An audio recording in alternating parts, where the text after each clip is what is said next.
प्रियांका आपल्या यूट्यूब चॅनलमध्ये तुम्हा सर्वांचं अगदी मनापासून स्वागत आहे। उन्हाळा म्हटलं की कैरीचे पदार्थ वेगवेगळे बनवले जातात, तर त्याच पद्धतीने आज आपण पाहणार आहोत या कैरीचं झटपट लोणचं कसं बनवायचं ते। आणि हे लोणचं जास्त दिवस टिकत नाही आणि ताजे ताजे छान लागते, त्याच्यामुळे आपण 2 कैऱ्यांचंच बनवणार आहोत। सर्वात प्रथम मी हे स्वच्छ धुवून आणि पुसून घेतलेले आहेत। आता आपण याचे वरचा देठ काढून घेऊया आणि कैरी छान कट करून घेऊया। आता ही कैरी आपण कट करून घेऊया आणि याची अगदीच आपल्याला छोटे छोटे अशा फोडी करून घ्यायच्या।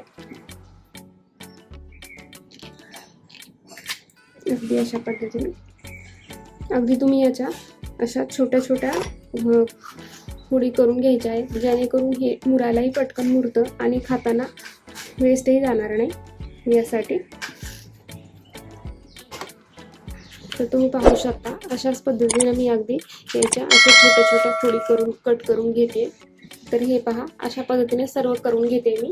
अशा पद्धतीने मी फोडी करून घेतल्या आहेत आणि एक तुम्हाला इन्स्टंट मसाला वापरून कसा लोणचं बनवायचं ते दाखवणार आहे। आता एक मिक्सरचं पॉट घ्यायचं, त्याच्यामध्ये टाकूया 1 चम्मच बडीशोप, पाव चम्मच मेथ्या। आता हे झाकण लावून आपण मिक्सरला फिरवून घेऊया। अशा पद्धतीने खूप बारीकही नाही करायचं। आता आपण हे मसाले या कैरीमध्ये घालूया अशा पद्धतीने। जर तुमच्याकडे मोहरीची डाळ असेल ती घालू शकता, पण माझ्याकडे सध्या नाही, तर मी मोहरी ही मिक्सरला थोडी फिरवून घेते। अशा प्रकारे ही मोहरीची भरड 2-3 चम्मच तुम्ही याच्यामध्ये घालू शकता। आता यामध्येच आपण काश्मीरी लाल मिर्च पावडर टाकणार आहोत 2 चमचे। हे जास्त तिखट नाही, फक्त कलरसाठी। आणि अर्धा चमचा आपलं रेग्युलर तिखट जे थोडं तिखट असतं। आता याच्यामध्ये छोटा अर्धा चमचा आपण हिंग घालूया, अर्धा चमचा हळद। आता यामध्ये चांगलं मीठ घालायचं म्हणजे 1 चम्मच, आणि यामध्येच घालते 2 छोट्या लिंबा एवढा गूळ घालते, तुम्ही याच्याऐवजी साखरही घालू शकता। आता या पद्धतीने आपण हे एकजीव करून घेऊया।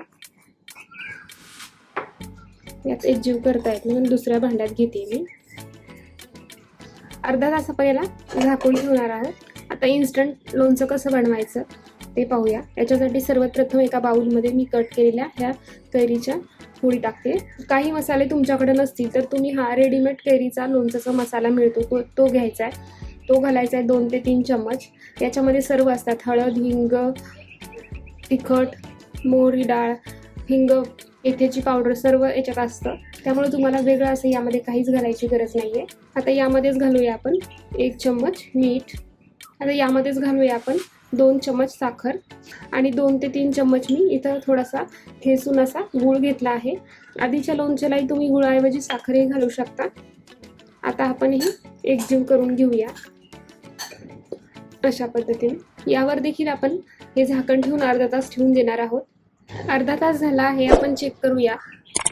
तर हे पहा याला थोडंसं पाणी सुटलेलं आहे आणि लोणचं तुम्ही असंही खाऊ शकता। हे असंही खायला तयार आहे, खूप चवीला भन्नाट लागतं। आता हे आपण मसाला विकतचा टाकून जे केलेलं आहे ते पाहू शकता। याला छान असं पाणी सुटलेलं आहे आणि दिसायलाही किती सुरेख असं दिसतंय हे। आणि जर तुम्हाला फोडणी द्यायची असेल तर ते पाहूया। मी इथं गॅसवरती तडका पॅन ठेवलेला आहे आणि यामध्येच घालूया 2-3 चमचे तेल। आता तेल छान तापले, याच्यामध्ये थोडीशी मोहरी घालूया। मोहरी तडतडली की गॅस बंद करून घेऊया। थोडं थंड झालं की याच्यामध्ये हिंग घालायचं, म्हणजे काय होतं हे करपणार नाही। आता आपला हा तडका थोडा थंड झालाय, घालूया आपण याच्यामध्ये। आता हे मिक्स करूया।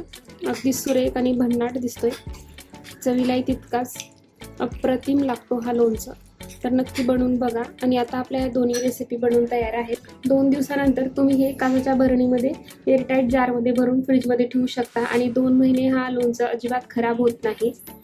आणि तुम्हाला अशाच प्रकारे कैरीची आणखी कुठली रेसिपी पाहिजे असेल तर मला नक्की कमेंट बॉक्समध्ये सांगा आणि आपल्या यूट्यूब चॅनलला लाईक सबस्क्राईब करा। थँक्यू।